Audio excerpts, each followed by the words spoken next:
Hi guys, Lindsay here with Storybook Family Farm. So it currently is only 10 degrees outside. The real feel is -9. This is not the coldest weather that we're going to be getting, but I thought I would come out and check on everybody and have you guys with me so you could see just how everybody's doing, because this is definitely extreme weather. This is some of the coldest weather that we get in Ohio. Our growing zone where I'm at is actually I don't know if it's 6A or 6B. We're kind of like right on the cusp. So according to all that, the annual average low temperature that we get, like the lowest temperature that we get, is usually like -5 to -10. So we're definitely gonna, with the real feel, get significantly below that. But so what I decided to do today to try to keep everybody safe from the falcon and also to keep everybody, warm and protected was we actually did not open up the front of the barn. So we didn't let any of the ducks and geese go out front where they normally go in their little pen. As you can see, a very noisy goose, I should say, right there. But so everybody's basically been hanging out back here behind the barns. This is where the goats normally live and hang out, and pretty much everybody has just been chilling back here. So the chicken area, we actually have that opened up so the goats can go in there as well in that part of the barn. So everybody's pretty much just having a free-for-all in the barn. So everybody's loving it, but it's definitely chaotic, definitely extremely difficult to do stuff in there, especially to try to hear yourself think. Ducks and geese are incredibly noisy. But so we also decided to let the turkeys out loose this morning because where their area is, there's actually 2 gates. So there's a gate to get into their run, and then from their run area, there's another gate to get into their little shelter type thing that we made out of a dog kennel that was already here when we bought the place. So the first gate, we left that open at nighttime just on a whim, and it actually froze open.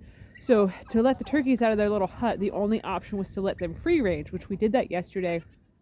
Our turkeys used to free range all summer until they decided that our property wasn't enough property for them, and they started going into the pines and then into the people's yard over there and stuff. So it's definitely not a situation that was good for them because they also kept going on the road. But so we decided that with the whole issue with the falcon, that we should definitely try to see if the turkeys could somewhat try to discourage the falcon from showing up, because they are very large in terms of, considering we raise bantam chickens, the turkeys are giants. So it was kind of funny because we were outside earlier and we seen first we heard the one turkey that we have. We call her a psycho turkey. Her name is Jessica. Originally we called her the hisser because every time you'd come near her, she'd start hissing at you. But so we heard her get up on the roof of the barn, and then she just started making this god-awful noise that sounded like she was going to kill something. And we looked up and we could see up in the woods over in here, the falcon was circling around trying to figure out if there was chickens out that it could get to or not. So Jessica was actually up on top of the roof there calling out to it, basically saying, "Come at me," and stuff. And she was like flapping her wings around and trying to make herself look huge, and everybody was hiding and stuff. And I was like, yeah, I kind of wanted to hide too. It's a little intimidating because even the goats decided to go hide. But yeah, so the goats are doing really well. They all have their thick winter coats and stuff. I brought in a head of iceberg lettuce, and that's what Lucky's eating right now. So I am definitely going to have to make this trip be a short trip outside because my face is going numb. And the water, we just put water in these big vats here. Hello, Phony. Just so that way everybody had an opportunity to get to water.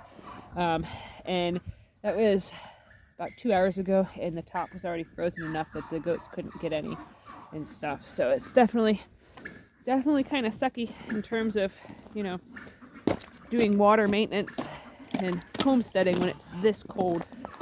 So our rabbits, they are doing well through this cold weather. I did put up a couple extra blockades to try to keep the wind from blowing on them, because that wind today is just absolutely brutal. So it's the current temperature, which I can't remember if I said it in video yet or not. Right now it is 10 degrees out. The real feel is like -9, -10. But that's for the center of town. Normally for us, when the phones say that it's like, say, 25 degrees in town, a lot of times here it's only like 20, 18, because we are in a bit of a valley. And with that field being across the street from us, it is like a wind tunnel here. So it's definitely, I think, a little bit colder than what the phones are saying.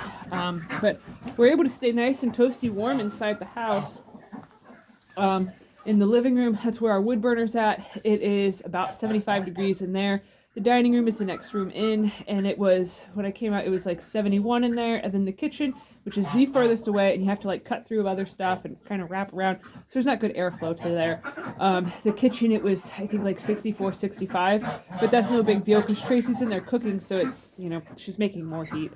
So we're definitely able to stay warm enough inside and to stay comfortable. And yeah, it's definitely really nice to not live in the camper, because last year when we had at Christmas time, there's 2 of our turkeys.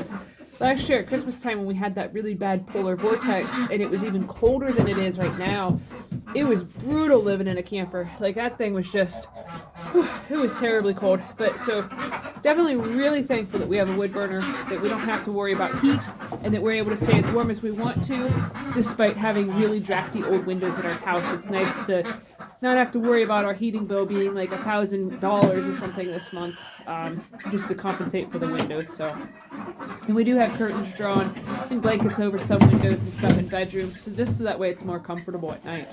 But yeah, let me know in the comment section how you guys are doing and what temperatures you're facing where you're at, because I think that, from what I read, I'm pretty sure this whole cold front thing is like kind of going across the whole country and stuff. So I'm very curious to see what your normal is for this time of year, and just how ridiculously cold it is. So if you guys are enjoying our content, please give this video a thumbs up, share it with your friends on social media, and if you haven't already, please subscribe to help us grow. We'd greatly appreciate it. All right, thanks for watching. Have a good one, guys.